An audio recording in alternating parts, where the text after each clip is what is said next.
An der Südwestküste Schwedens, in der Nähe der Gemeinde Tanum, finden sich eine große Zahl frühgeschichtlicher Felsritzungen. Dargestellt sind verschiedenste Bereiche eines lang vergangenen Alltags. Tiere und Menschen, Jagd, Krieg und Liebesszenen.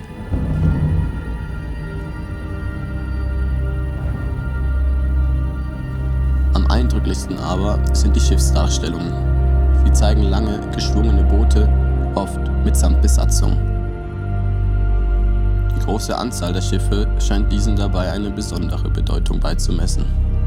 Das mag kaum verwundern, lebten doch die Menschen, die die Bilder vor 3.500 bis 3.000 Jahren direkt in den nackten Fels einritzten, entlang der damaligen Küstenlinie. Allerdings konnte bis heute noch kein einziges Schiff aus dieser Zeit gefunden werden. Und somit lässt sich nur vermuten, wie die Schiffe der nordischen Bronzezeit tatsächlich aussahen und zu welchem Zweck sie eingesetzt wurden.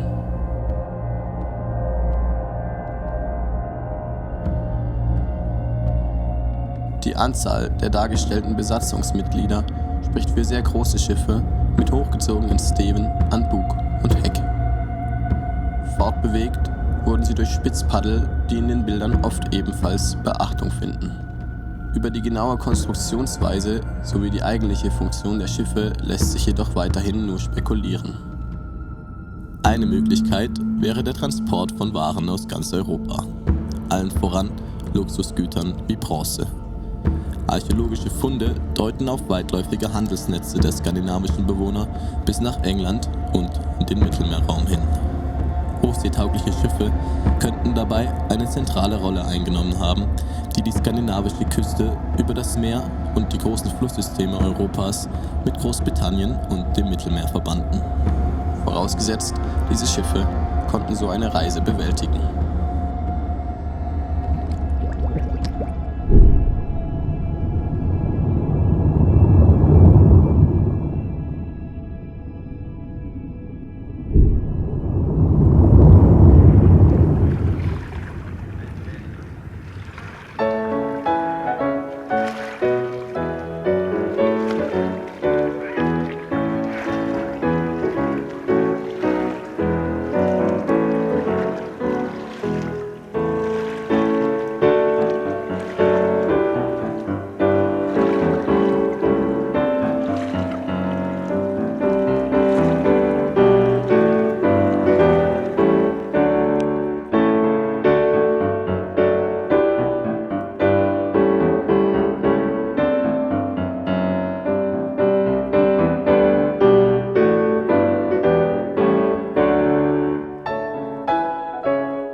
Als ich im Zuge einer Skandinavienreise die Felsritzungen im Südwesten Schwedens zu sehen bekomme, setzt sich eine fixe Idee in meinem Kopf fest.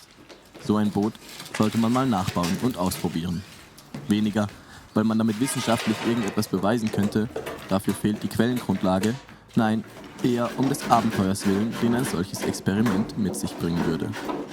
Und zum Glück kannte ich auch genügend Leute, die nicht allzu viele Fragen stellen, bevor sie bei einer Sache zusagen.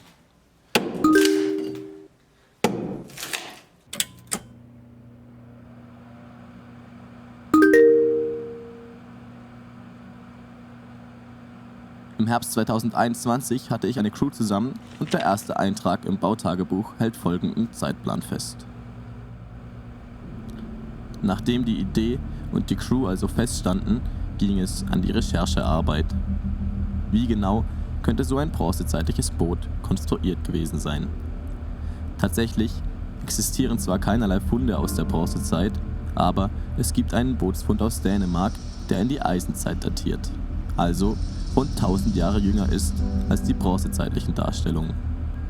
Das sogenannte Hjortspringboot entspricht im Profil genau den Felsbildern aus der Zeit, in die es selbst datiert. Was die Annahme bestätigt, dass auch die bronzezeitlichen Felsritzungen echte Schiffe im Profil darstellen. Auch die weiteren Merkmale des Jordspringbootes, wie die hochgezogenen Stevens-Schnäbel, zeigen, dass das Jordspringboot als verwandtes Nachfolgermodell der bronzezeitlichen Schiffe angesehen werden kann. Daher nahmen wir uns diesen Schiffsfund zum Hauptvorbild für unseren Nachbau. Konstruiert ist das Jordspringboot aus einer Boden- und 4 Seitenplanken aus Lindenholz. Diese sind, und hier wird es spannend, ohne einen einzigen Dübel oder Nagel zusammengenäht. Vernähte Holzboote wurden auch in England gefunden, also in einem Land, zu dem eine mögliche bronzezeitliche Schiffsverbindung aus Skandinavien bestand. Und tatsächlich stammen die vernähten Boote aus England ebenfalls aus der Bronzezeit. Es stand also fest, dass unser Boot ein vernähtes Boot aus Holzplanken werden sollte. Was die Konstruktionsweise betraf, wollten wir uns größtenteils am Jordspringboot orientieren. Nur in bronzezeitlicher Form natürlich. An einzelnen Stellen wählten wir aus praktikablen Gründen aber auch Elemente der britischen Boote.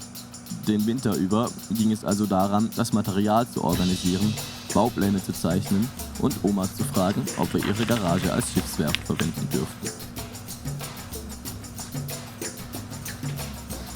Also das hier wird mal unsere Bodenplanke quasi. Und wir müssen uns als erstes mal hier ein bisschen runternehmen, weil wir hier noch einen Riss drin haben, ein Stück weit. Der Grundaufbau des Bootes ist eigentlich sehr einfach. An eine Bodenplanke, die die Form vorgibt, werden an Bug und Heck 2 sogenannte Stevenblöcke angebracht. Und an diese Konstruktion werden dann die Planken angenäht. Die Nähte und Überlappungen wollen wir mit Schafswolle und Holzteer ausstopfen. Die Bodenplanke erfordert die meiste Arbeit, da sie die gesamte Form des Schiffes vorgibt und daher komplett aus einem halben Baumstamm herausgehauen werden muss. Was das Werkzeug betrifft, entscheiden wir uns gegen originales Bronzewerkzeug, da wir einfach nicht die Kapazitäten haben, dieses auch noch zu fertigen. Allerdings verwenden wir keinerlei elektrisches Werkzeug, bis auf einen Akkuschrauber für die Nahtlöcher. Für unsere Bodenplanke nehmen wir einen 6 Meter langen Weißtannenstamm, den wir vorher schon halbiert haben. Mit Axt, Dechsel, Stemmeisen und Ziehmessern wird die Planke in den nächsten Tagen in Form gebracht. Teilweise stemmen wir auch schon vorher eingesägte Teile mit Holzkeilen weg.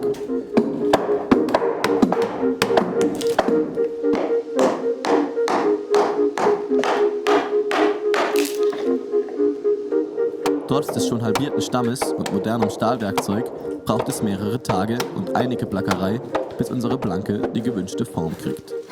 An Tag 3 vermeldet das Bautagebuch, wir können uns alle kaum noch bewegen. Aber ansonsten haben wir es ganz gemütlich hier.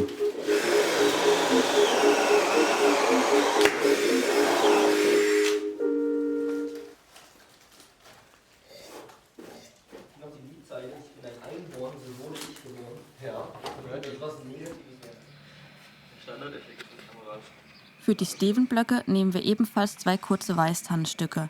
Leider haben wir kein Holz mit ausreichendem Durchmesser gekriegt, sodass wir die Maserung quer zur Bodenplanke hätten stellen können. Das hätte das Ganze deutlich stabiler gemacht. Aber jetzt muss es halt mit senkrechter Maserung gehen. Und ja, guter Keil.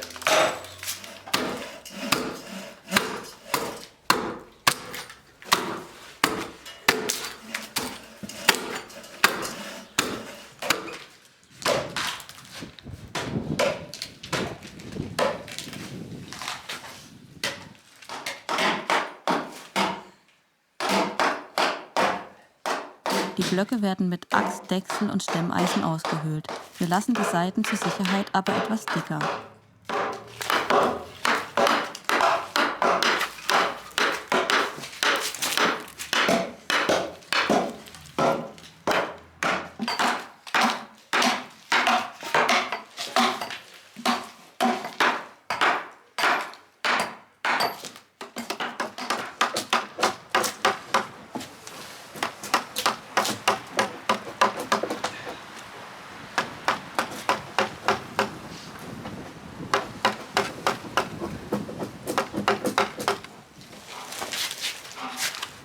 Schließlich werden sie von unten an den Verlauf der Bodenplanke angepasst.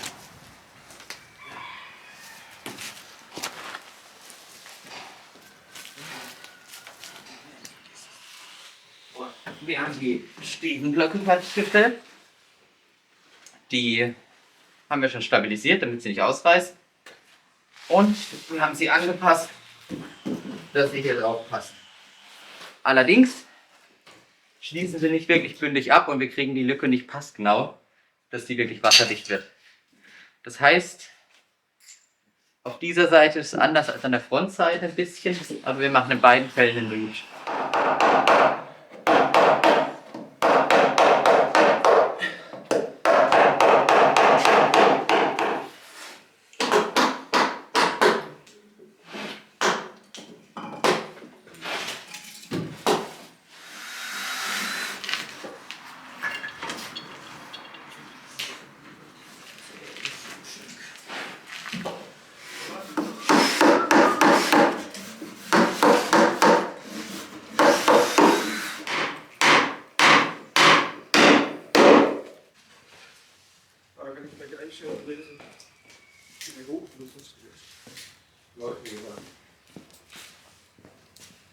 So, die Stehblöcke sind jetzt hier fertig eingenutet zum Aufsetzen. Wir haben jetzt auch eben die Holzdübel drauf gemacht. Jetzt müssen wir zum ersten Mal hier Teer drunter, Teer drauf, Schafswolle rein. Wir haben jetzt gerade beschlossen, dass wir die Schafswolle auf jeden Fall auch in Öl und Teer tränken. Und dann wird das Ganze hier drauf gesetzt und vernäht. So, das hier ist jetzt unsere Mischung, in der wir quasi die Schafswolle tränken. Einfach Öl und Holzteer eben. Rohe Schurwolle, einfach unbehandelt, schön fettig. Hier in die Pampe. Das war jetzt wahrscheinlich schon zu viel. Dann wird es schön gerührt. Komm, ich gebe dir noch mal ein bisschen Öl dazu. Ist eigentlich ganz gut. So.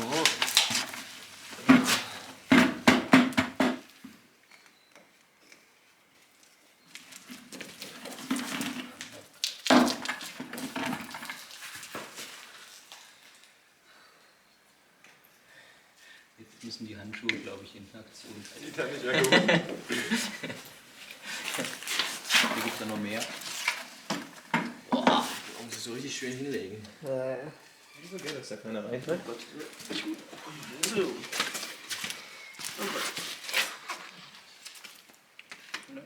Das passt wahrscheinlich nicht.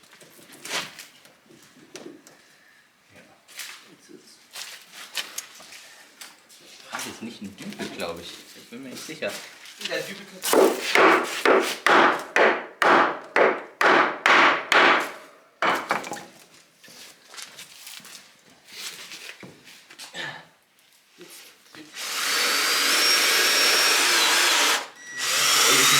Unsere?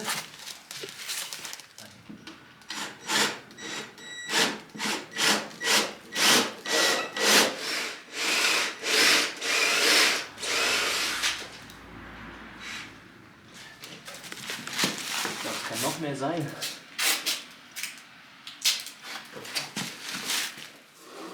Aber jetzt ging es ja durch. Aber jetzt ist schon wieder ab.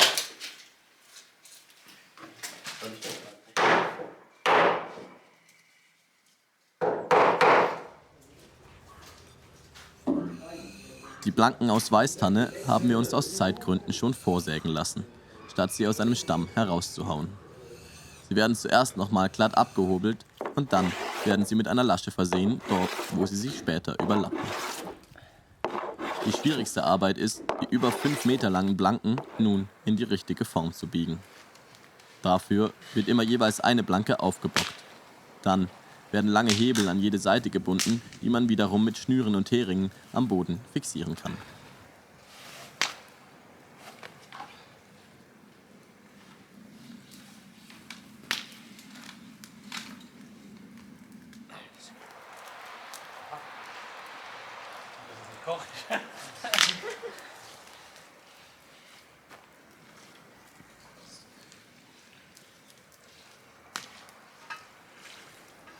Schließlich wird unter der Planke Feuer gemacht und diese so langsam erhitzt.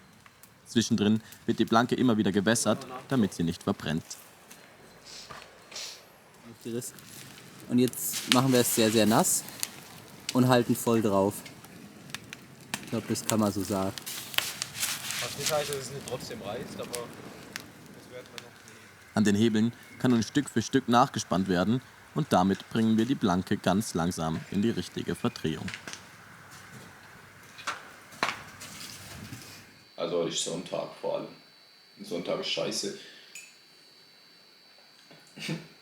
Nein, Sonntag ist blöd, weil wir da nicht loskloppen können, wohl hier im Dorf. Deswegen müssen wir uns was anderes überlegen. Deswegen haben wir diese tolle Liste geschrieben. Und wir brauchen vor allem noch frisches Holz, um die Klampen zu machen. Dann kann man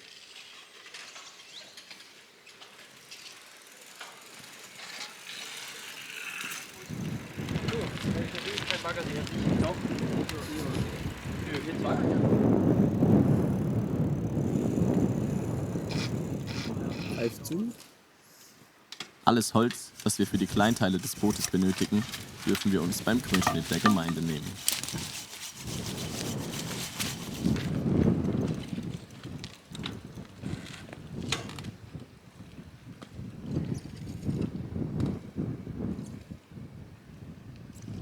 An der Innenseite der Planken befinden sich die sogenannten Klampen. An diese sollen später die Spanten angebunden werden.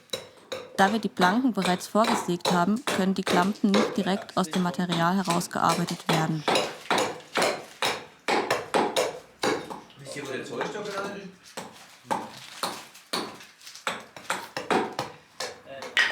Deshalb entscheiden wir uns dafür, sie einzeln zu fertigen und im Anschluss anzudübeln.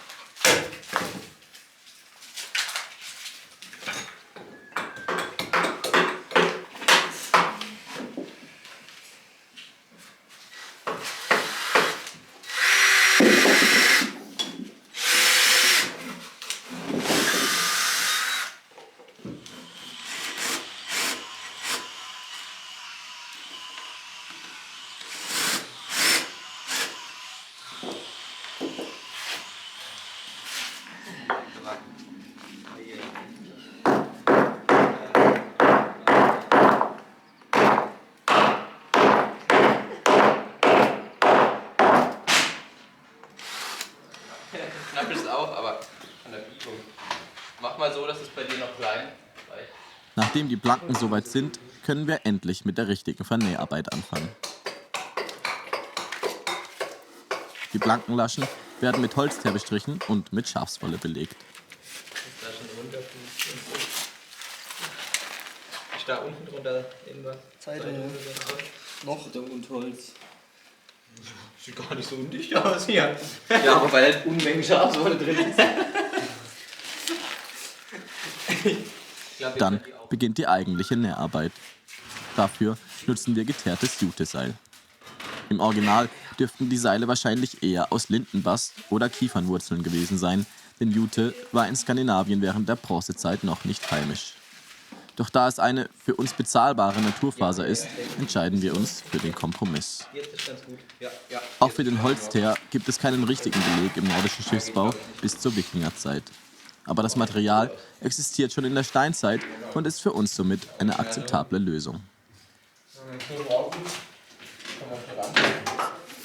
Wir haben die untere Naht der ersten Platte begonnen und haben dazu ein zusätzliches Brett drauf gemacht als Abdichtung. Das wird durch die Naht runtergequetscht und quetscht die geteerte Wolle in die Lücke. Das hat ganz Diese untere Leiste haben wir uns von den britischen Booten abgeschaut.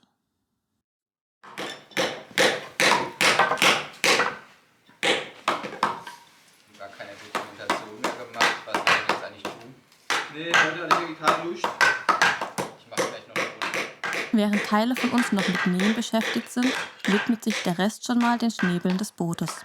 Für die Verbindung zwischen Stevenblock und Schnabel halten wir uns an die Technik des Jordspringboots.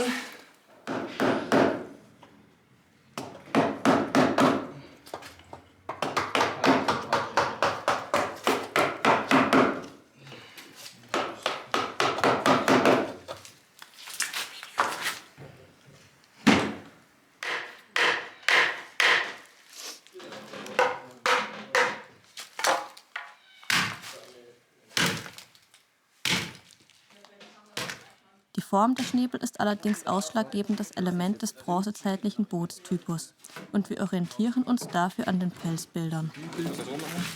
Lokingblanke. Kreide reingefügt. Sogar das auch mit einer Zwinge beflechten.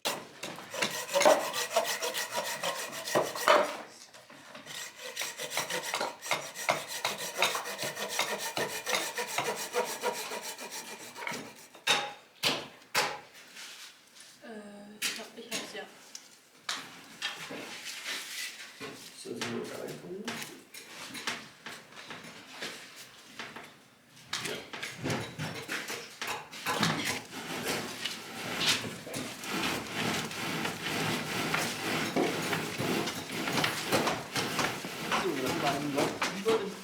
Rand und eins drunter.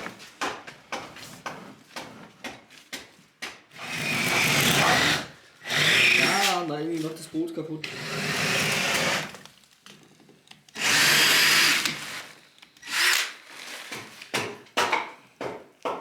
Eigentlich hätte ich jetzt die Handschuhe ausziehen müssen, Paul. Das ist ja gar nicht draußen zeitlich, was?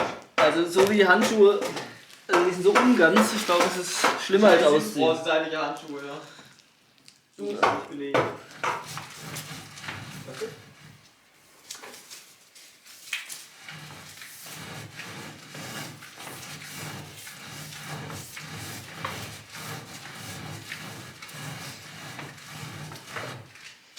Schießbaren Ding.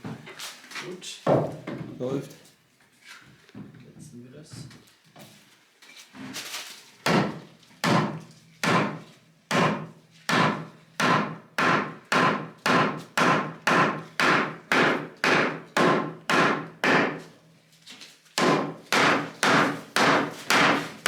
Brauchen wir einen neuen Hebel. Wie bitte? Einen neuen Hebel. Warte, ich mach euch. Ja.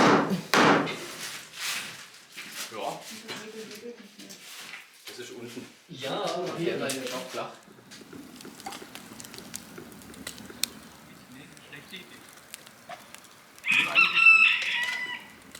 Muss eigentlich nicht nass werden. Hab gerade Feuer gelöscht. Ja, du bist. Warte, ich mach Holz.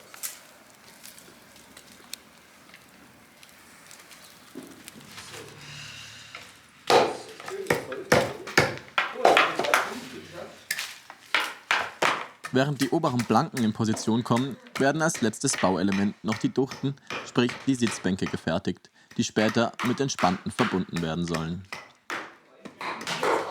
Durch einen Schutz durch. Dann stellen Sie hier hinter und darauf kann die Bank fixiert werden.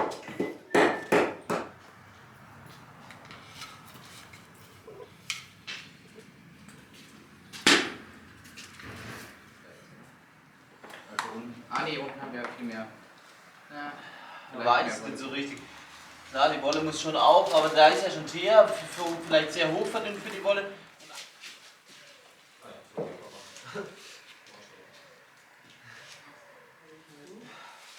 Ja, vergiss es, wir haben am Rand voll verloren, aber egal, es stopft man nachher rein.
So, was weißt du noch? Was hat die geklaut?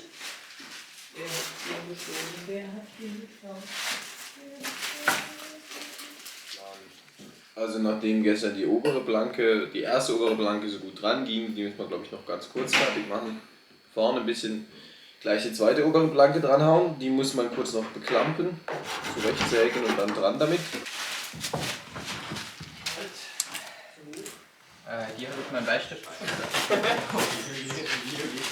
Nicht aus dem Rücken lupfen, gell? Ich weiß gar nicht, wie man das richtig. 1, 2, 3.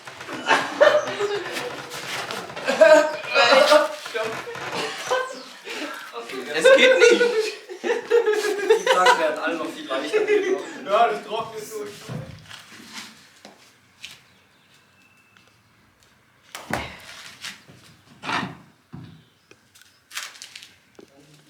Ja, okay, halt weiter. Ja, machen wir. Da ist schon relativ viel weg, ja? Ja, da muss viel. Ja, das ist hoch gewesen.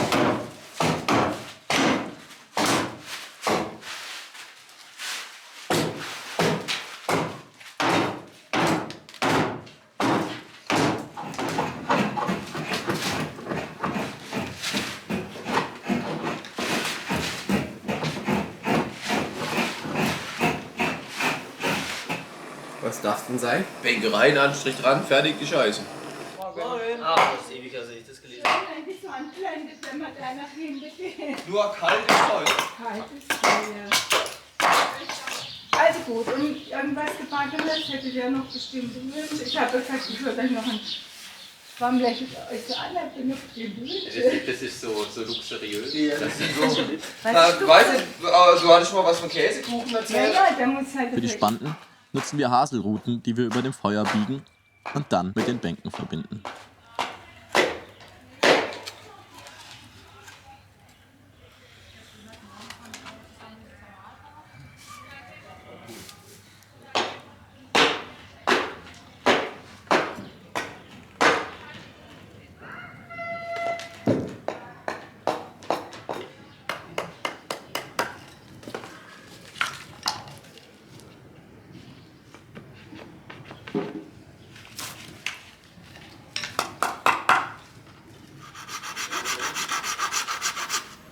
Das ist der Paul und der macht eine Spannte.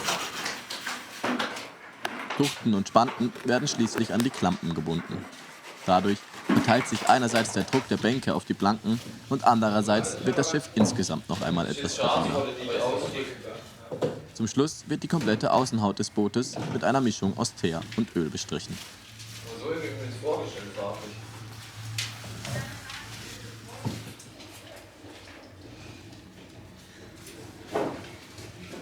Man könnte sich sogar auch zum dann, falls es...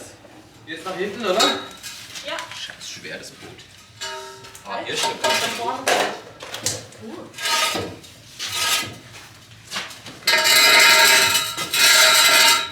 Eins, zwei, langsam hoch. Aber hier reicht schon, denke ich. Runter.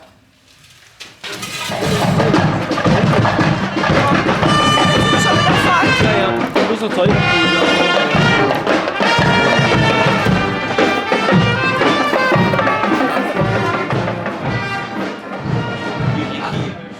Nach 13 Tagen ist unser Schiff fürs Erste fertig und wir taufen es auf den Namen Ricky, nach der Meerjungfrau in einer Kinderserie. Also zum Wohl. Na dann, auf unser Boot. Auf unser Boot, Auf euer Boot, auf deine Küche. auf eure tolle Arbeit, für Ausdauer. Auf die Ricky. Auf Ricky heißt es eben. Ricky.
Im August treffen wir uns kurz vor Expeditionsstart wieder, um unser Boot endgültig flott zu machen und die letzten Tourvorbereitungen zu treffen.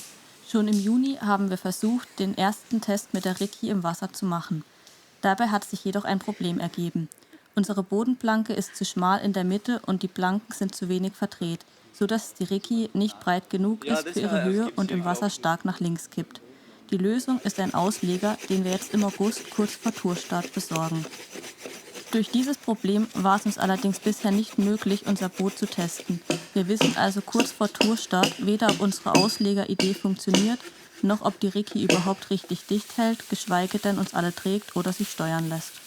Ziel der Expedition ist es, mit unserem Boot mindestens 2 Wochen den Rhein zu befahren, welcher für uns gut zu erreichen ist und eine mehrwöchige Tour ermöglicht. Zudem haben wir nicht genug seemännische Erfahrung, um uns tatsächlich aufs Meer zu wagen. Vor allem aber war der Rhein wahrscheinlich schon in der Bronzezeit eine wichtige Verbindung aus Skandinavien über die Nordsee nach Mitteleuropa. Und ein echtes Boot der nordischen Bronzezeit könnte somit tatsächlich den Rhein befahren haben. Um die Nahdlöcher und Plankenverbindungen endgültig dicht zu kriegen, werden alle Löcher und Spalten mit einer Masse aus Baumharz, Wachs und Öl gestrichen. Genau, wir können es ja mal ausprobieren und gucken.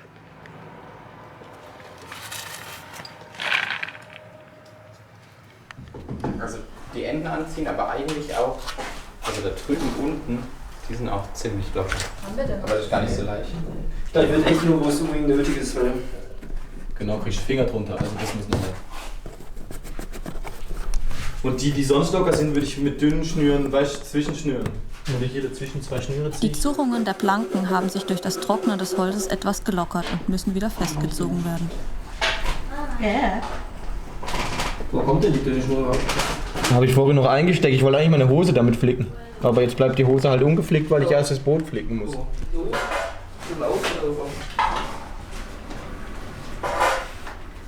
Kurze Problemaufnahme. Wir haben gerade versucht, die Rollbretter zu benutzen. Und das erste, wie man unschwer erkennen kann, ist tot.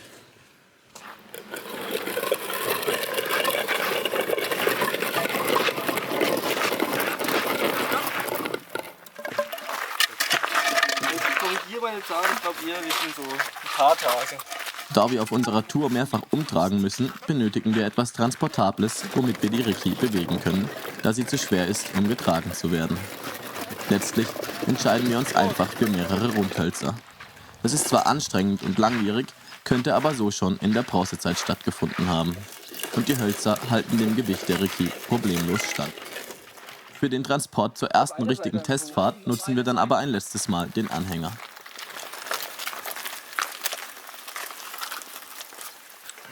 Mit der Ricky durch den Dschungel. Halt, langsamer. Geht kaum.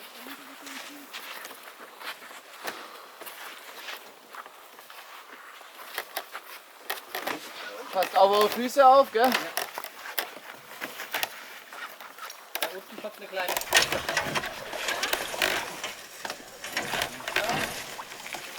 Gut, sehr gut. Wunderbar. Genau. Ja, der war letztes Mal auch schon was.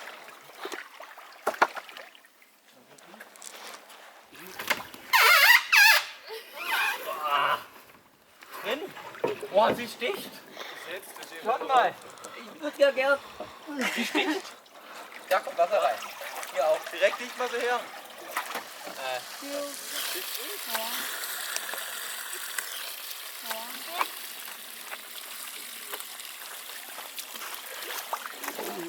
Ja, gut, weil es jetzt halt das Special auf der liegt. Ja, das ist nicht. Habt ihr irgendwo ein Loch identifiziert? Ja, alles hier. Aber was ist? Sind es die Außen, sind es die Löcher oder ist es die Kante? Frage ich mich.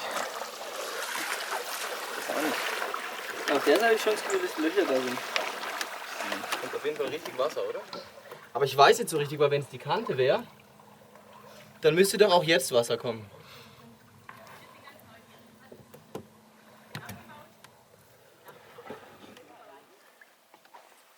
Bring mal den Ausleger! Ich könnte hier und jetzt das Schiff versenken. Und mehr ich gleich nicht. Hast du so, dass die Wände drunter geht? Einmal drehen. Ihr habt das Seil, gell?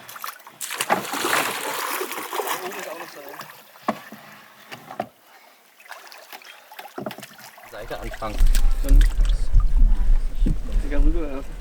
Achso, nee, da. Im Moment sind wir noch falsch rum, gell? Ist jetzt aber nicht so schlimm für uns zu probieren. Ja, wir wollten es so ausprobieren. Nee, du willst ja die Spitze an die Spitze vom Boden. Ah, okay, so rum. Ja, kannst du abmachen. Ja, das ist Das korrekt. weiße Ding kannst du abmachen. Achso, du willst es hoch machen? Ich mach's schnell.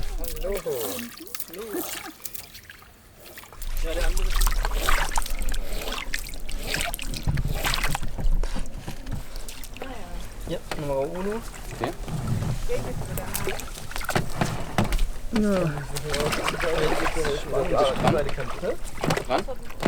Das ist halt rum. Das ist aber gut, den mal richtig. Und dann habe ich es unten einmal drumherum und bin dann wieder hoch. Also um das Seil, dann unterm Stock und dann hoch. Ja, stabil. Das da. Aber jetzt zumindest mal um zu gucken, ob es im Gleichgewicht ist. Das ist erstmal das Wichtigste. Die stehen mal alle unter Wasser, die können schon mal nicht von der Sonne zu heiß werden. Ich hoffe, wir sind sauber ab. Wir sollten nicht gleich zu weit raus. Aber das Seil hinten ist sich noch. Was ist denn das für eine Logik hier? Geht schon runter, das Ding. Okay.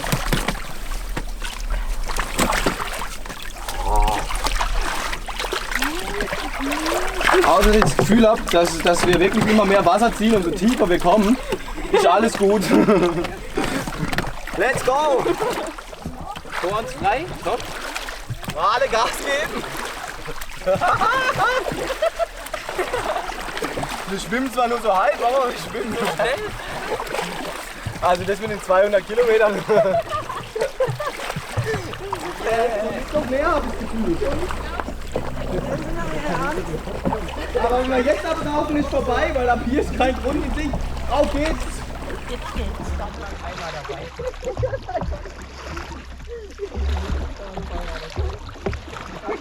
Wir haben gar kein Tempo. Gar kein Tempo. Aber hey, wir sitzen im Boot und es schwimmt. Mal da in der Mitte probieren. Boah, hier ist es ja noch tiefer. Halt, stopp, das war schlecht. Jetzt sind wir arg. Oh, jetzt ziehen wir Wasser. Leute, zurück. Ach so, weil wir vorne oben. Und dann zurück ans Land. Hinten sind wir nicht dicht. Ich stehe knietief im Wasser. Nach links paddeln oder schwenken. Aber erhaben fühlt sich schon an hier hinten. Wo wollen wir genau hin? Am Hänger hier oder so? Das ist einfach ein Wegding. Und dann können wir mal kurz das Wasser mischen. Und dann überlegen wir uns das Ganze weiter. Also von oben lässt sich logischerweise nicht viel sehen. Vielleicht nehmen wir da noch eine Taucherbrille mit. Kann ich unter Wasser die Augen aufmachen? Aber eben einfach nur auf dem Wasser manövrierbar bleiben, schaffen wir. Weil du musst ja nur einen ganzen Ticken schneller sein als das Wasser. Nach vorne. Nach vorne. Ja. Aber da du ja mit dem Wasser mittreibst, musst du ja wirklich nur einen Ticken. Ja, aber wenn du zur Seite willst, dann halt nicht. Nee, dann zieht es sich halt natürlich mit. Ja. Aber eben das. Da gab's halt, also bei Buhnen gibt es halt Kreisströmung und so Scheiße, das ist halt alles ein bisschen. Ja, aber das ist. Ja, gibt's. Aber trotzdem ist es halt in einem von 1000 Fällen so, dass es dich da schlimm erwischt. Muss man denen nicht auch weiter raus ins Wasser, weil die im Weg stehen? Das müsste man sich jetzt nochmal mit dem Niedrigwasser angucken. Normalerweise kommst du drüber weg mit unserem Könnt ihr hier Tiefgang. nur angucken. Gut. Aber eben, weil das finde ich das Boot sehr langsam für rein. Also ich nicht. Eher, ich finde halt, es muss dicht, also so viel dicht halten, dass wir nicht da die ganze Zeit damit beschäftigt sind, Wasser rauszukriegen. Das ist die Hauptsache. Ja, kannst du ja probieren. Ja, echt nicht weit von mir.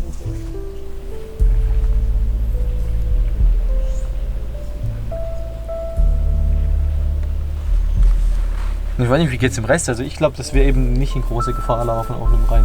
Solange wir einigermaßen paddeln. Also ich könnte mir vorstellen, dass es problematisch werden könnte. Es wäre mir aber jetzt gerade egal. Aber dementsprechend würde ich sagen, Ja, nur wenn es um mich allein gehen würde, würde ich sagen ja. Aber ich sehe, dass es Probleme geben könnte. ich sehe halt, dass es zum vorsichtig fahren auf jeden Fall ausreicht. Also genau, ja. Aber das hätte ich sowieso gemacht. Ich hätte mich nicht vom Ufer weggetraut. Also ich sagen, wir ufernah bleiben können, kann ich mir auch vorstellen, dass es funktioniert. Naja, das heißt, was ist denn jetzt das Stimmungsbild? Wer ist denn gerade jetzt einfach mal nur, ohne das entscheiden zu wollen, wer ist denn gerade der Meinung, ich würde auf den Rhein damit? Wenn es dicht ist. Ja, schon. Ja, nicht uns. Ja, aber ich fühle mich sicher. Okay. Rein ja, bloß alles, was vom Ufer weggeht. Also quer nicht. Und Brücken und so Scheiße. Also das sieht man halt auf dem Rhein, Aber das, denke ich, wird sein. Wir müssen halt auf die Situation reagieren und in dem Fall immer die vorsichtigere Variante wählen. Deshalb sage ich ja, nicht weit weg vom Ufer. Lieber umtragen als dann, weißt du, also unter der Brücke durchfahren oder sowas. So halt. Der Anker und so. In Außenkurven sind teilweise die Fahrerinnen ein bisschen ran. Ich meine, was sind die Optionen? Also es gibt halt wenig andere Gewässer, die erreichbar sind, die sich mehrtagig paddeln lassen hier. Ja, die Option wäre nicht. Warum kann die nicht einfach dicht sein, verdammte Scheiße? Ja, eben diese Art. Aber ohne Metall quasi, ne? Nur mit Stricken. Wir haben halt leider eigentlich nicht mal so ewig viel Zeit, das noch als eine Woche zu testen. Also klar, wir machen, wenn es nicht anders geht. Aber sonst können wir mal ein Stück machen und gucken, wie das ist.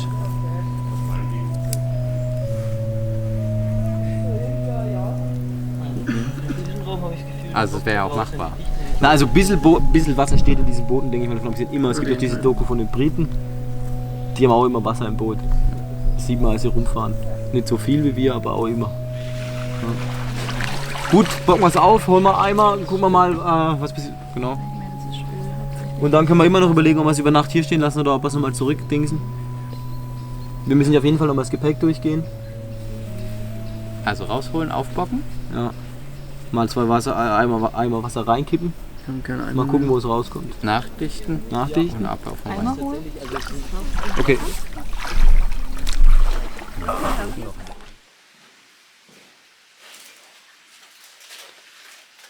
Ohne zu wissen, ob die Ricky überhaupt richtig dicht hält, entscheiden wir uns abends dafür, es mit unserer Tour zu probieren. Im Tagebuch steht: Trotzdem entscheiden wir uns, Donnerstag endlich loszulegen, nachdem morgen ein letztes Mal alles gecheckt wurde. Den Abend verbringen wir bei gutem Essen, Espresso und Grappa und danach noch mit Planungen über den Karten.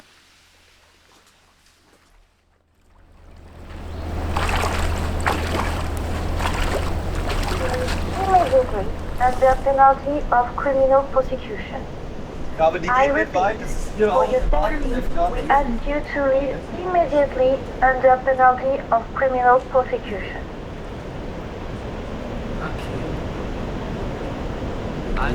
Ich glaube, es ist ja aus Prinzip. Die haben halt Schiss, genau, dass ihr da reinfahrt, logischerweise. Hier dann und dann haben die Panik halt. Ja, das ist klar. Weil auf der Karte ist es eigentlich der Ausfluss, was restricted ist, und dann wieder nur das einzelne Ding. Okay. Also wir haben es ja angeguckt. Ja. Also.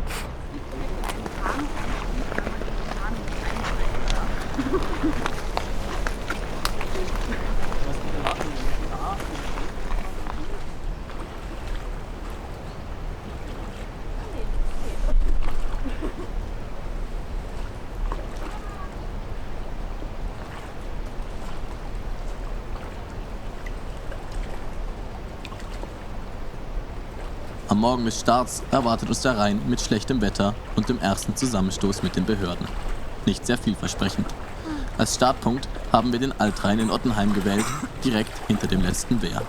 Dadurch hoffen wir, bei eventuellen Schwierigkeiten noch ein paar Meter ohne Schiffsverkehr vor uns zu haben. Weil auf der Karte steht es nicht so. Ich denke mal, es geht darum, dass wenn auf der Schleuse wahrscheinlich Schiff durchgeht, fließt da wahrscheinlich Wasser. Ja, hier ist der Wasserauflauf, genau.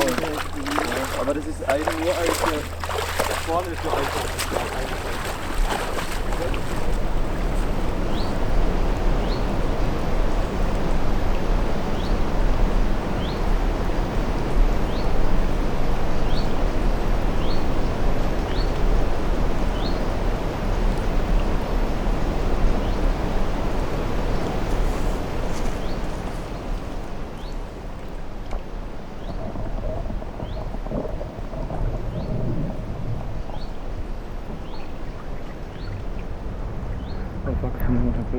Ja. War es schon? Nur raus.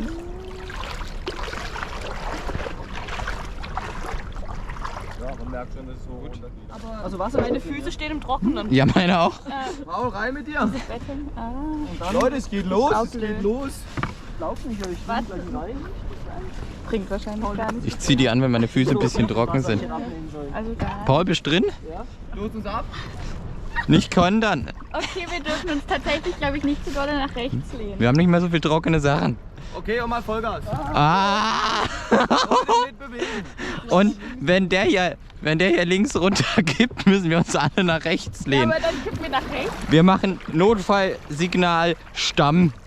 Immer bei Stamm heißt alle nach rechts. Also auch kontrolliert bitte. Ja. Nee, ja, ich könnte dann ansagen, man soll die vorderen 2 rechts lehnen oder links lehnen oder die hinteren 2. Ja, das sage ich euch dann. Oder wir könnten Peter als Notsignal nehmen. Von Peter Stamm. Boah, das geht ja ab. Wir sind auf dem Rhein und wir schwimmen. Also scheint mir das ein bisschen wackelig. Ach, die ist stabil. Obwohl wir so tief im Wasser liegen. Das ist mir doch eigentlich nicht passiert. Schon auf den ersten Metern hält die Ricky eine Überraschung für uns bereit. Sie ist sehr viel dichter als beim Testen und trägt uns mitsamt Gepäck. Von keinem Wasser bin ich angekommen. Und Amy einmal.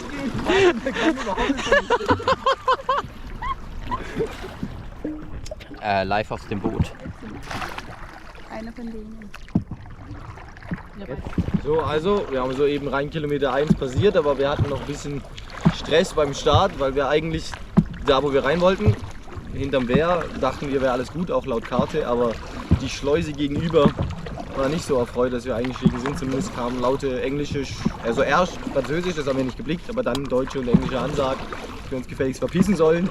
Das ist für unsere eigene Sicherheit, sonst werden wir strafrechtlich verfolgt.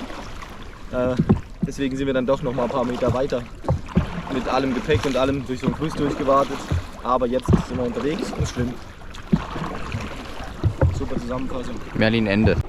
Wir haben gerade herausgefunden, dass wir 1 Kilometer pro Stunde Geschwindigkeit draufbringen, wenn wir ordentlich, durchschnittlich paddeln haben wir jetzt. Ja, eher langsam, also wir sind ja jetzt nicht am schnell. Und wir sind noch den wie nennen sich die Buhnen. Den Buhnen ausgewichen. Und da kommen jetzt nur noch 2 kleine, 3 vielleicht, und dann hört es auf. Das heißt, wir könnten vielleicht mit entspannten 1,5 Kilometern pro Stunde vorankommen. Aber man hat bei den Buhnen gemerkt, dass wir tatsächlich sehr manövrierbar sind eigentlich. Also auf der Stelle, links, rechts, ging alles top. Es war nicht schnell, aber es geht. Dann hat man doch kaum Strömung. Vielleicht sind die ja echt noch stärker mit 5 km/h oder so. Ja, dann lernen wir schneller.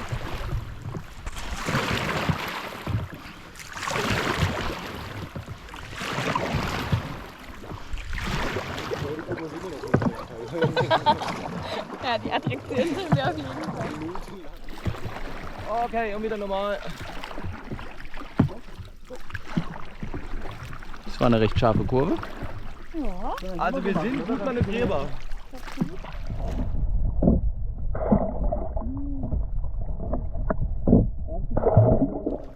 Wenn da vorne die Schifffahrtsstraße auch von hinten kommen kann, dann müssen wir Auch nach mehreren Kilometern schwimmen wir immer noch. Wir müssen zwar ungefähr alle 10 Minuten pützen, aber die Wassermenge im Boot ist überschaubar. Guck mal vorne bitte, da mit dem Krauten so. Bald darauf haben wir unseren ersten Kontakt mit einem Rheinschiff.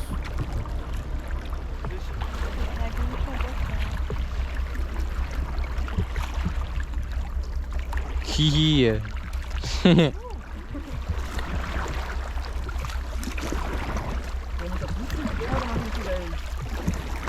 So ist gut. Ja, aber das hat sie gut gemacht. Aber auch der verläuft problemlos. Und unser Boot hält den Wellen stand. Schwer zum Wellenstellen ist besonders so. Mal warten wir es ab, oder? Schlusshaltkreuzschiff. Ich glaube, dass das ausgeholt hat. Ja, für die Kurve. Also es kommt gerade ein großes Schiff und wir warten ab, bis das Schiff durchgefahren ist, weil hier die Hafeneinfahrt zum Baggersee von Meisenheim ist und dann zum Kieswerk, und dann müssen wir queren und wir sind enorm schnell. Daher warten wir, bis dieses Schiff vorbei ist. Am ersten Abend lagern wir direkt am Damm und ziehen die Ricky dieses Mal noch aus dem Wasser, weil wir der Dichtigkeit noch nicht ganz trauen. Später gewöhnen wir uns dann an, sie einfach im Wasser zu verteuen. Wir sind müde, aber zufrieden. Entgegen unserer Erwartungen schwimmt die Ricky problemlos. Sie musste offensichtlich erst richtig nass werden, um sich komplett dicht zu ziehen. Auch die Manövrierbarkeit ist akzeptabel. Und die ersten Schiffsbegegnungen auf dem Rhein samt der damit verbundenen Wellen waren ebenfalls kein Problem. Einzige Einschränkung ist das langsame Tempo, das aber vermutlich auch an unserem Ausleger liegt, den es bei einem richtigen Bronzezeitboot wohl nicht gegeben hätte.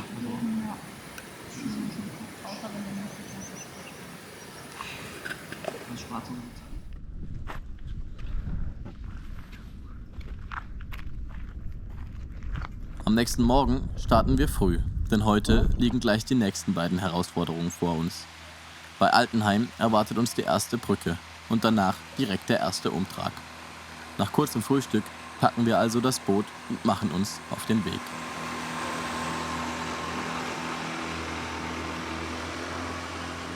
Ja, so war's. Wunderbar.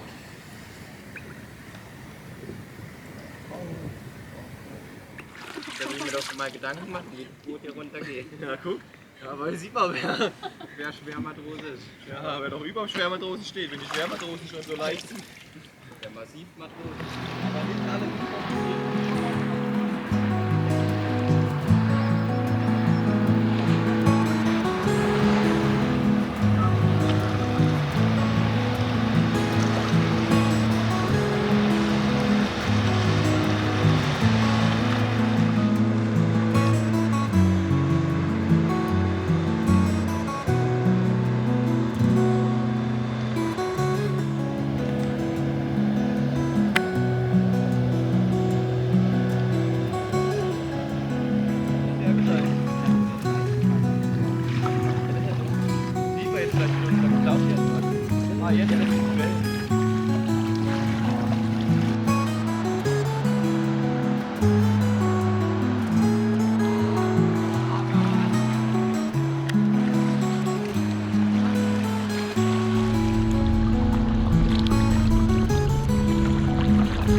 beiden Seiten die Durchfahrt verboten. Es ist nicht so ganz ersichtlich, warum.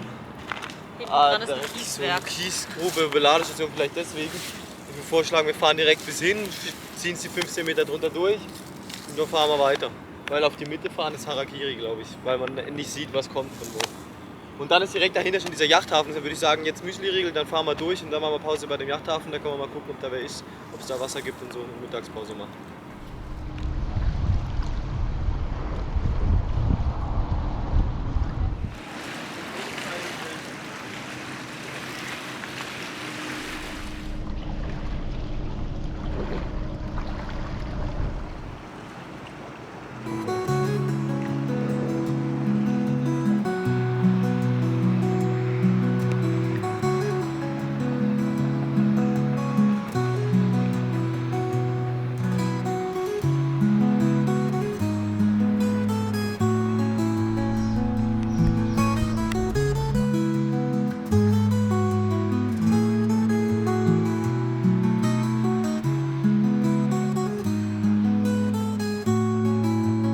Dann wartet der erste Umtrag.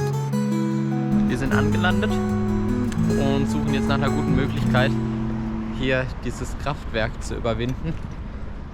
Da geht es etwas steil runter und irgendwie müssen wir die Ricky da runter bekommen. Paul passt auf die Ricky auf. Wir waren gerade beim Yachtclub und jetzt schauen wir mal, ob wir da unten irgendwie einen Weg finden. Das Blöde ist, die Ricky kann ja nur auf Rollen transportiert werden und wir müssen hier über so einen Kreisverkehr gehen. Und da würden wir halt alles aufhalten. Aber das ist dann halt so.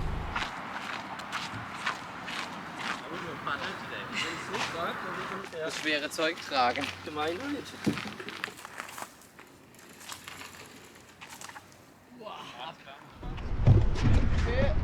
Achtung, hinten, das ist nicht aufgeflogen. Ja, geht noch. Achtung, die Rollen sind so weit links. Wasser im Boot. Hopp, hopp. Jawohl. Oh, das geht ja schnell. Das ist erstaunlich, das ist so gut. Das ist schon bedenklich. Ja, wir sind drauf. Warte mal, lass sie mal durch. Ja,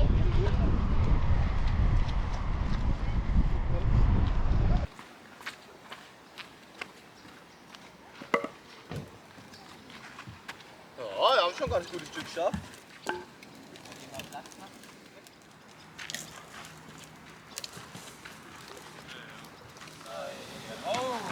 Nach der holprigen Umtragerei haben wir etwas Angst um die Dichtmasse des Bootes, weshalb wir sie vor den letzten Metern ins Wasser noch einmal nachkontrollieren. Sie scheint aber unversehrt und tatsächlich schwimmt die Ricky genauso gut wie vorher, als sie endlich wieder im Wasser ist.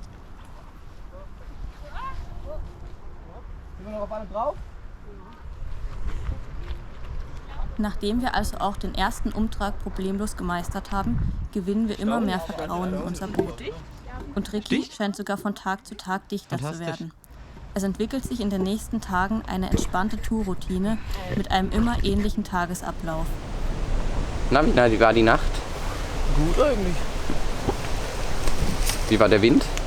Zwischendurch? Einmal hat es doch so heftig bum bum. Ja, wir haben gut nochmal abgespannt. Aber dann war es gut. Top. Für uns war scheiße. Das ist nur eine Inuhr, kaputt. Korrekt. Wenig Verlust, würde ich sagen. Glorreich. Lena, wir gehen baden. Wir haben gesagt, die machen mit. Den Morgen starten wir meistens mit einem kurzen Bad und danach wird gefrühstückt, bevor alles gepackt und im Boot verstaut wird. Aber da drüben weiß ich, dass es wirklich so eine Arschwand einen Stall gibt, dann ziehen wir es wirklich hier ins Wasser.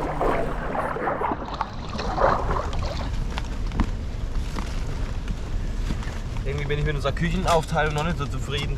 Aber gut, geht vielleicht noch nicht viel anders. Benzin war ja Auto.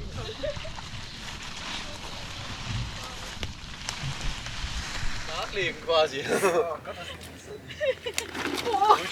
das ist lag hier so quer, genau. Küche auch. Ja, vielleicht. Auf der anderen Seite.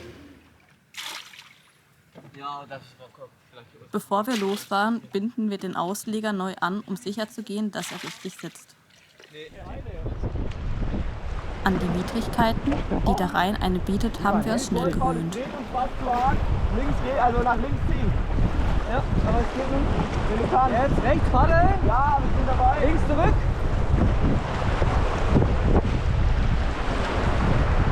Ja, das ist perfekt. Das war's. Wow. Scheiß Sportjachten, Alter. Oh, die sind gerade noch lang genug. Boah.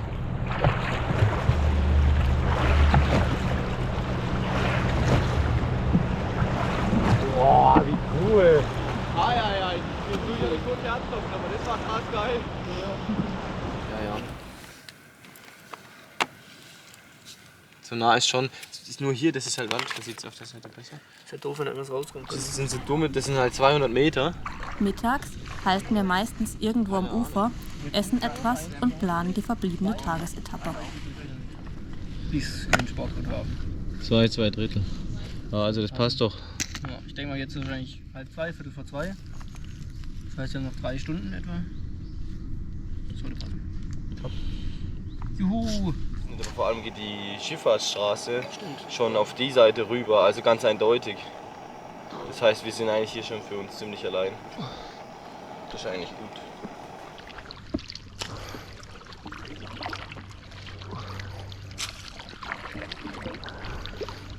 Gerade auf den Altrheinarm sind viele der Tage an Bord besonders entspannt und es bleibt viel Zeit zum Tagebuchschreiben, Natur beobachten oder auch Filmen. Auch die Rollenverteilung an Bord ist sehr schnell klar. An hinterster Position muss gesteuert werden und die Person im Bug ist für den Ausguck nach Schiffen und sonstigen Hindernissen zuständig. Hinter dem Ausguck wird gepützt und die beiden in der Mitte sind für alles andere verantwortlich. Von Tag zu Tag tauschen wir die Positionen. Geil. Ah.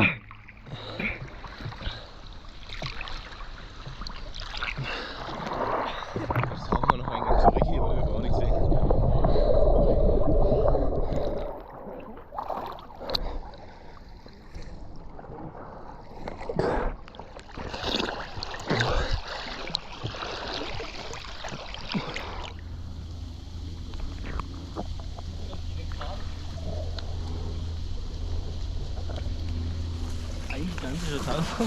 Sehr geil. Abends halten wir immer irgendwo am Ufer. Meistens haben wir uns besonders gute Stellen schon auf der Karte ausgeguckt. Dort schlagen wir bei schlechtem Wetter unser Lager auf oder schlafen direkt unter freiem Himmel.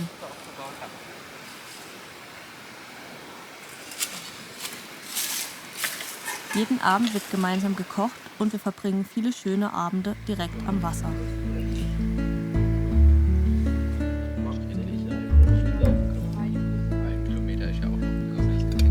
Ja, eben.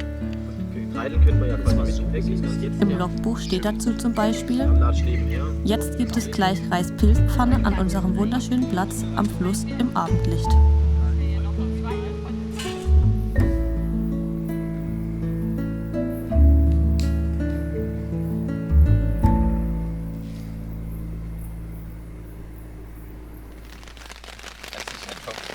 Gut, dass der Wetterbericht unklar ist. 69.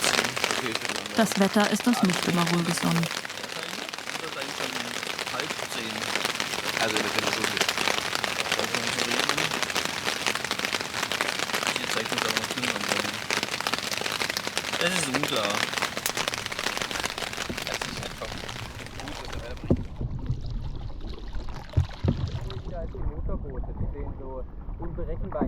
Ja, genau, sind sie auch eben. Deshalb muss man eigentlich auch ausweichen.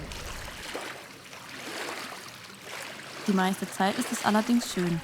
Nur wenn es zu warm wird, schmelzen dooferweise die Dichtungen der Bootsnähte.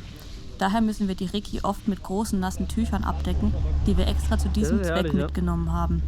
Besonders bei Umträgen, bei denen wir nicht im kühlenden Wasser liegen, müssen wir deswegen ständig darauf achten, die Tücher und Nähte nass zu halten. Alle, die wir haben, ja. Alle, die wir kommen.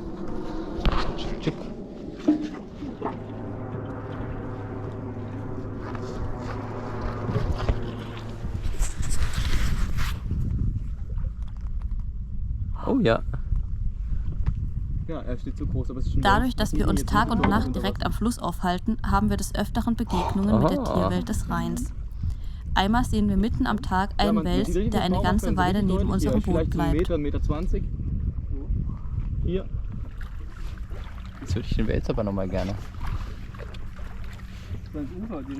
Aber wir treiben auch noch. Oh, ja. Da hat man auch den Schwanz gesehen. Kann ich auch mal das Fernglas hinterkriegen? Ja. Und Eisvögel werden fast etwas Alltägliches. Der ist nämlich gerade so reingeflogen. Jetzt kommt er wieder. Oh! Jetzt sitzt er auf dem Baum. Im Wasser. Am 4. Tag unserer Expedition erreichen wir Kehl. Der Fluss ist hier viel städtischer und dementsprechend viel befahren und ausgebaut. Ja, wir müssen beispielsweise so weit raus dann. Wellen stehen müssen und das natürlich jetzt vorne raus. Das raus ist da vielleicht der Eingang. Weiter paddeln. Das ist der Eingang zum Sportboot haben. Ja, es ist weg. Das ist der Eingang, da müssen wir gleich rum, das müssen wir bedenken. Ja, wollen wir halt rum dann kommen. Schau, was das steht. Da siehst du jetzt die Brücke. Ja. Und direkt rechter Ufer ist direkt hinter der Brücke ist die Einfahrt. Da will man vielleicht nicht ganz an der Ecke sein, oder? Nee, aber vielleicht auch nicht mittig dran vorbeitreiben. Ich glaube, lieber an der Ecke sein. Außerdem wird hier auch die Strömung stärker, weshalb wir ganz schön zu tun haben, unser geplantes Ziel, nämlich ein Bootshaus mitten in Kehl, zu erreichen.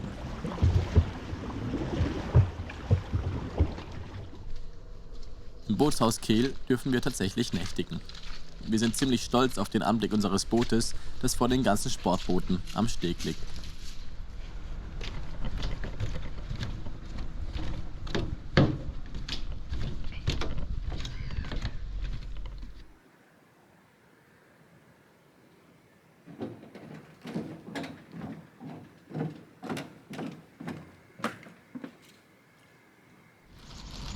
Noch jemand zünden haferfrei? Das Tütchen noch die Hefe reinmachen, Ja, die ist aber im Moment noch in der Tonne.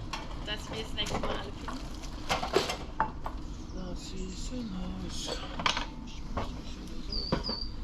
Aber es wird ja auch extra nochmal gesagt, wie wir das machen dann nicht. Ja, die sagen viel die Zeit und Leute. Am nächsten Tag brechen wir besonders entspannt und ausgeruht wieder auf. Allerdings verrutscht uns beim Aufbruch direkt an der Hafenausfahrt der Ausleger, weshalb wir unter etwas widrigen Bedingungen am Rand der Schifffahrtsstraße diesen wieder anbinden müssen.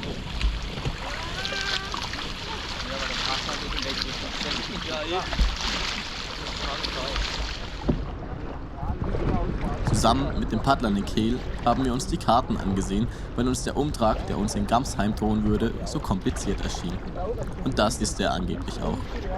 Die Paddler empfehlen uns deshalb, an der Kinzigmündung in das sogenannte Groschenwasser umzutragen und damit Gamsheim zu umfahren. Allerdings ist wohl auch dieser Umtrag nicht ganz einfach. Nach einigem Hin und Her entscheiden wir uns schließlich dafür. Erstens reizt es uns, die Riki auch mal auf engen, schnellen Gewässern auszuprobieren. Und zweitens macht die pralle Sonne auf dem Rhein unseren gedichteten Nähten mehr und mehr zu schaffen und wir hoffen auf schattige Jawohl. Gewässer. Hier vorne eine Rolle. Wir haben's. Ihr habt's? Amy holt schon eine Rolle. Ich hab's. Abhauen kommt. Aber bitte ein bisschen schnell. Okay, und... wenn Paul da ist. Ich kann nicht mehr wirklich mich irgendwo gegenstemmen. 1, 2, Der 3, folgende hopp. Umtrag wird allerdings zum schwersten der ganzen Tour. Und wir kämpfen ziemlich in der brütenden Mittagssonne.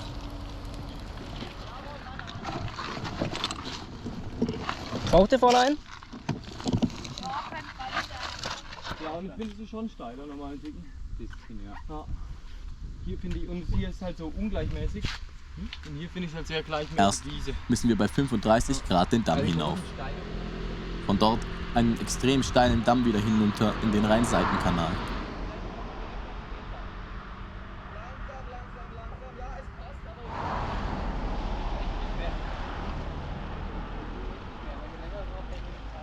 Unter einer Brücke hindurch, durch einen Moortümpel, durch den wir größtenteils schieben müssen, und zu guter Letzt müssen wir noch einen Baum zersägen.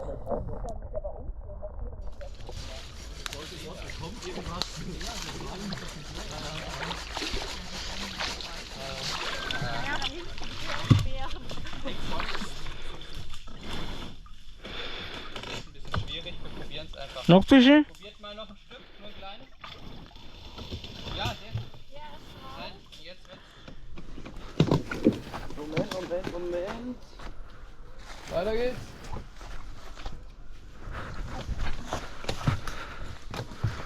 Ja.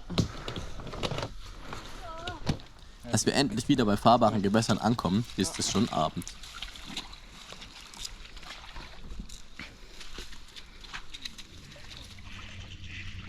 Am nächsten Tag entlohnt uns das Groschenwasser jedoch für all unsere Mühen.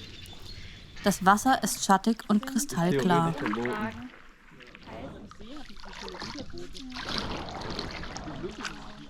Nee. Nee, sieht glaube nur so aus da vorne. Getackert. Die sind so Ja, ja. Die Ricky lässt sich auch auf den engen, schnell fließenden Bächen erstaunlich gut manövrieren.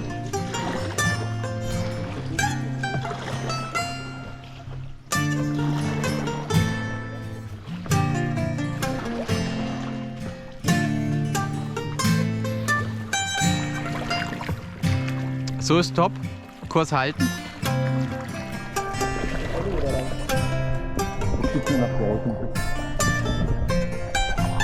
Ja, komm her, der Großer. Okay, gerade stellen. Sehr gut. Komm her, Schwan. Schweinekopfsülze. Ja, die sind aber auch sehr langsam. Okay, bisschen rechts. Da ist ein Baum, da könnten wir drin hängen. Da bleiben wir wahrscheinlich. Mehr rechts. Mehr rechts, wahrscheinlich müssen wir bremsen. Ah, es könnte klappen. Das reicht nur vor uns, wird's dann blöd. Okay. Ja, Ticken rechts. Ja. Ja, aber ich glaube, wir kommen drüber weg. Und jetzt müssen wir gleich anhalten. Jetzt wird's scheiße. Jetzt müssen wir anhalten, oder? Sag mal an, wie wir anhalten. Und Platz machen. Ah, stopp. Oh. Wir werden uns gleich mit den Auslegern hängen.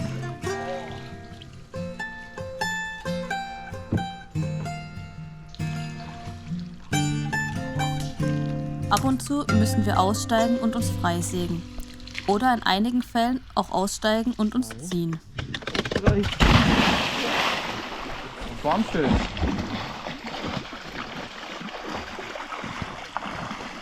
Das ist schon witzig anzusehen.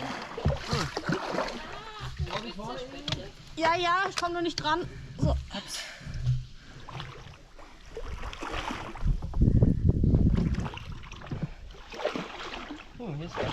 Jetzt nach vorne. Jetzt umziehen dann. Achtung, warte. Jetzt da, der Kopf nach. Und dem da wieder hängen. Hier ran, können wir noch? Nee.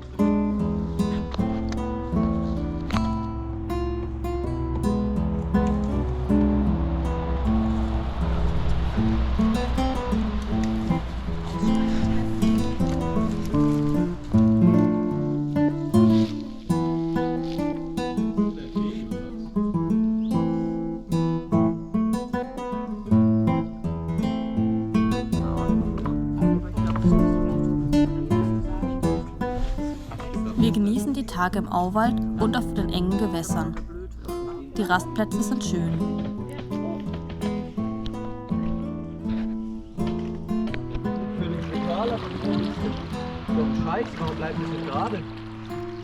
Die Tage an Bord sind idyllisch. Wir trauen uns inzwischen alle, während der Fahrt aus dem Boot heraus baden zu gehen und üben uns an diversen neuen Antriebstechniken.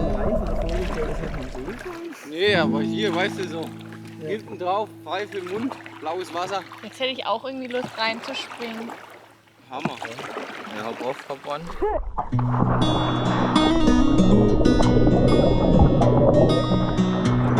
Wish I could write a simple song, but the words have long been gone. Nothing's ever simple where I am.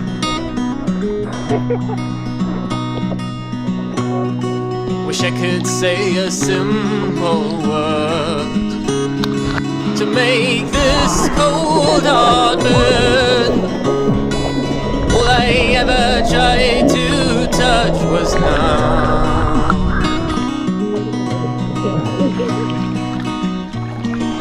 All that I know is the fire's burning low. All that I can say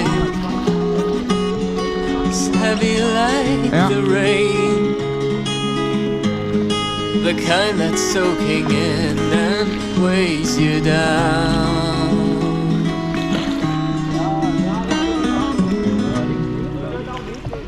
Geht nicht mehr.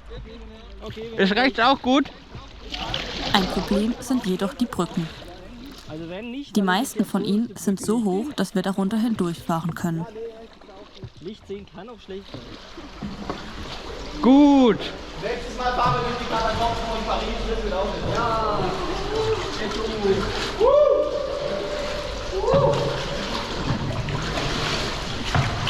Brücke Nummer 4, das war die große. Sehr schön.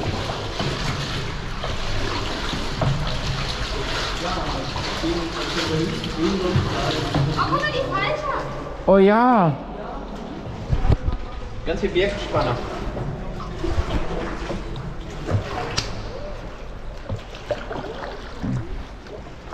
Sehr gut. Bei manchen wird es allerdings eng. Vor allem der Schwanz der Ricky ist leider oft zu hoch. So ist gut. Um trotzdem hindurchzupassen, versuchen wir unser Gewicht so weit nach hinten zu verlagern, dass es wieder passt. Wir können gerade nicht reden. Aber gleich. Okay, ich bin durch. Ist gut eingeübtes Manöver. Ja, top.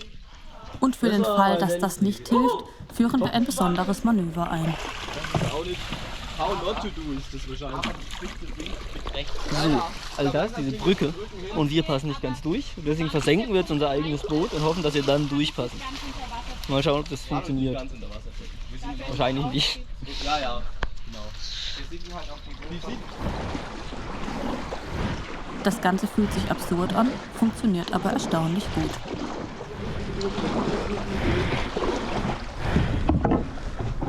Wie sieht's hinten aus? Gut. Ja. Noch? Hier vorne ist gut. Hinten auch? Hier runter. Nicht zu viel drücken. Lass mal mit drücken. Jawohl, Leute, wir fahren. Wir müssen nicht drücken, oder? Nee.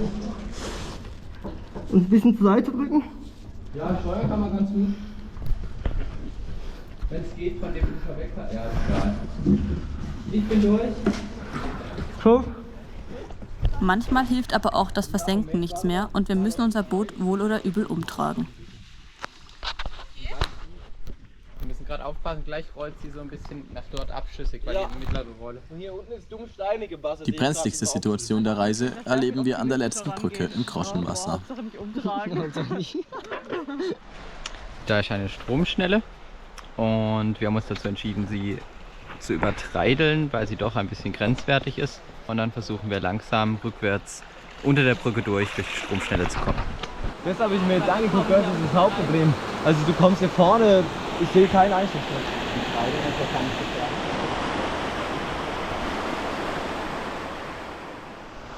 Ja.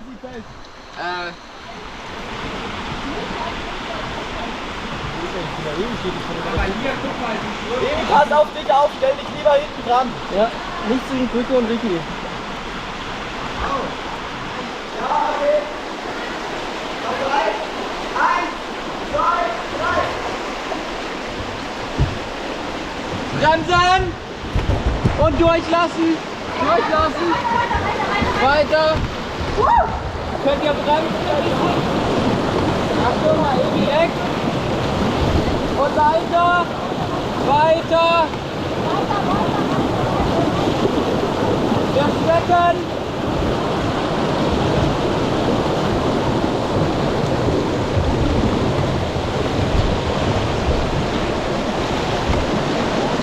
Weiter! Ah, sie dreht sich! Loslassen! Loslassen!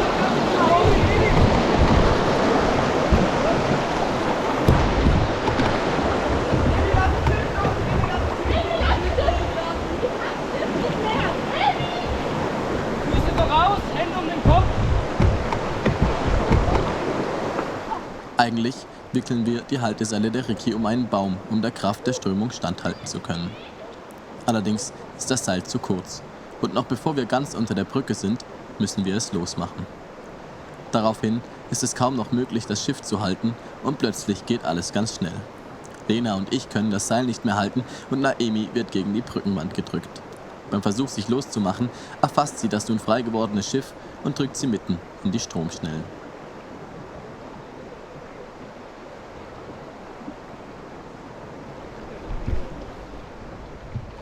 Zum Glück kommt sie mit ein paar heftigen blauen Flecken und wir mit einem riesen Schrecken davon. Im Nachhinein war es Wahnsinn, das schwere Schiff in der Strömung festhalten zu wollen und wir hätten lieber auf unser Boot vertrauen und die Durchfahrt wagen sollen. Das wäre für die Besatzung an Bord wahrscheinlich glimpflicher ausgegangen. Wenn wir in dem Tempo weiterfahren, ist schon bald vorbei. Wenn die Brücken alle kein Problem. Einen Tag nach diesem Ereignis erreichen wir die Mündung des Groschenwassers und fahren wieder auf den Rhein. Das Vertrauen in unser Boot ist nach den ganzen engen Gewässern und Umträgen, trotz des gestrigen Schreckens, inzwischen fast grenzenlos. Wir können uns kaum vorstellen, welche Sorgen wir uns noch zu Beginn der Tour gemacht haben. Dementsprechend gelassen sind die nun folgenden Tage. Ja, eigentlich ist das schon für uns gemacht worden. Finde ich auch. Jeden Fall. Ja.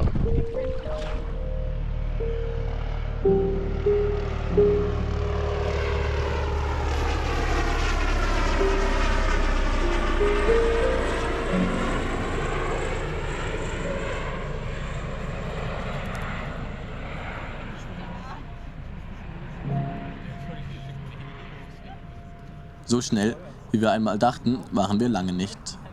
Aber dafür haben wir, ohne Probleme, große Mengen Gepäck samt Besatzung den Rhein hinunter transportiert. Etwas, das in der Bronzezeit, in der es an jeglicher weitläufiger Infrastruktur fehlte, von weit größerer Bedeutung gewesen sein dürfte.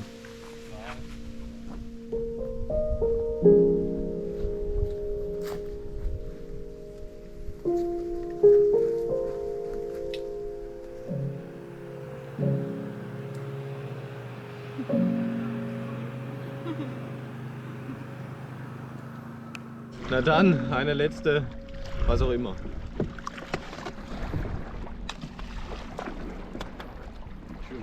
There it goes.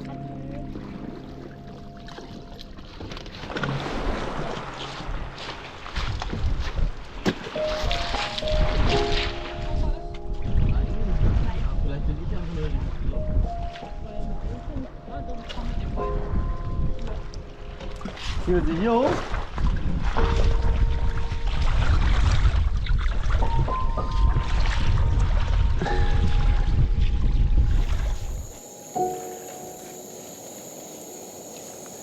Ein echtes bronzezeitliches Schiff wäre sehr wahrscheinlich ohne unseren Ausleger ausgekommen. Aber unsere Naht- und Dichttechniken haben sich als absolut widerstandsfähig und wasserdicht erwiesen. Und wenn wir eins gelernt haben, dann ist es, dass man so einem Schiff doch sehr viel mehr zutrauen kann, als wir uns anfangs vorstellen konnten.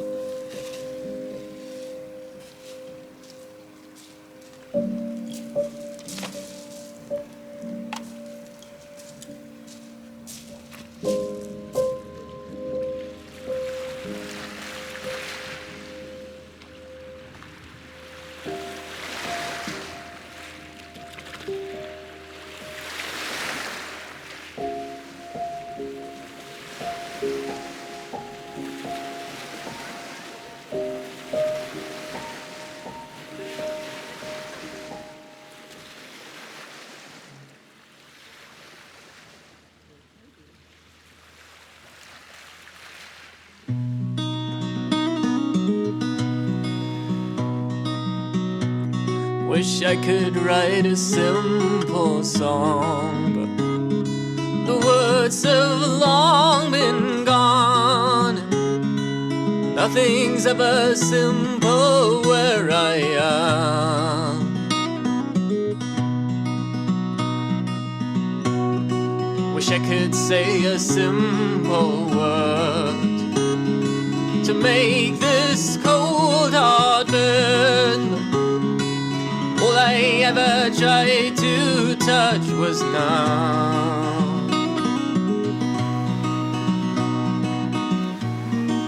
All that I know is the fire's burning low. All that I can say is heavy like the rain, the kind that's soaking in and weighs you down.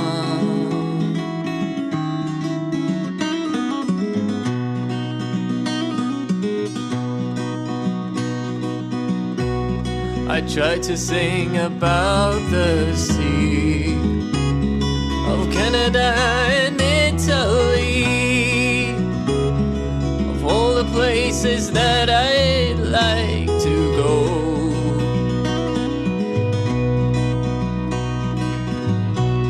I tried to sing of being free and love beneath the golden trees, but I don't know a thing about it all.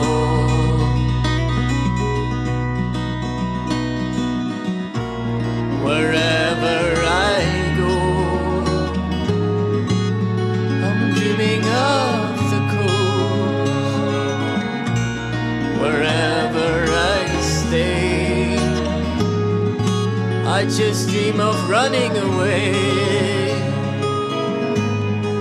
Grab a hand and sleep beneath the stars.